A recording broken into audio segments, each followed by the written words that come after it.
Balakrishna versus Chiranjeevi episode అని ఏదైతే social మీడియాలో నడుస్తుందో దాని నుంచి ఎవరు లాభపడతారని మీరు అనుకుంటున్నారు? అంటే ఇప్పుడు ఇందులో ఈ విషయంలో మాత్రం డెఫినెట్గా లాభపడుతుంది వైఎస్ఆర్సీపీ వాళ్ళు. ఇక్కడ చిరంజీవి గారు కూడా అర్థం చేసుకోవాల్సింది ఏంటంటే వాళ్ళ తమ్ముడు గారు కూడా దాని గురించి చాలాసార్లు మాట్లాడారు. ఒక్కసారి కాదు, మొన్న ఎలక్షన్స్ ఆల్మోస్ట్ జరిగింది కూడా చాలా చోట్ల కూడా చిరంజీవి గారిని అవమానించారు, సినిమా ఇండస్ట్రీని అవమానించారని చెప్పి జనసేన నాయకుడు పవన్ కళ్యాణ్ గారు వివిధ సభల్లో చెప్పారు. అలాగే సినిమా ఇండస్ట్రీలోనూ చెప్పారు, బయట రాజకీయ సభల్లోనూ చెప్పారు. సో ఆ రోజు కామ్గా ఉన్న చిరంజీవి గారు ఈ రోజు అసెంబ్లీలో బాలకృష్ణ గారు అనగానే ఉలిక్కిపడి ఒక లెటర్ రిలీజ్ చేశారు. సో ఇందులో ఏంటంటే మనం అర్థం చేసుకోవాల్సింది చిరంజీవి గారి చిత్తశుద్ధి. సో ఎన్నాళ్ళు కామ్గా ఉండి ఈ రోజు లెటర్ రిలీజ్ చేయడం ఏంటి అంటే మీరు ఎవరిని సపోర్ట్ చేస్తున్నారు? మీ తమ్ముడిని అవమానిస్తున్నారా? మీరు వైఎస్ఆర్సీపీకి సపోర్ట్ చేస్తున్నారా? మీరు ఆ రోజు 3 రాజధానులు అని చెప్పి వైఎస్ఆర్సీపీకి సపోర్ట్ చేశారు.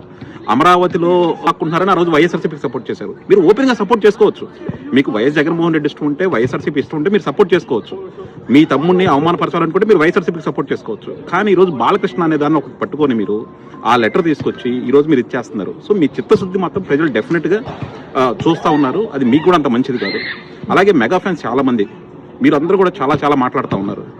బాలకృష్ణ గారు ఏమన్నా చిరంజీవి గారిని అవమానకరంగా మాట్లాడారా? అతిశయోక్తులు వద్దన్నారు. గట్టిగా ఎవరు పిలిచారు?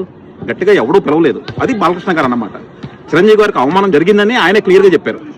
అలాగే ఆయన గట్టిగా పిలవలేదని చెప్పారు. అందరూ బాలకృష్ణ గారి గురించి ప్రతి ఒక్కరికి తెలుసు.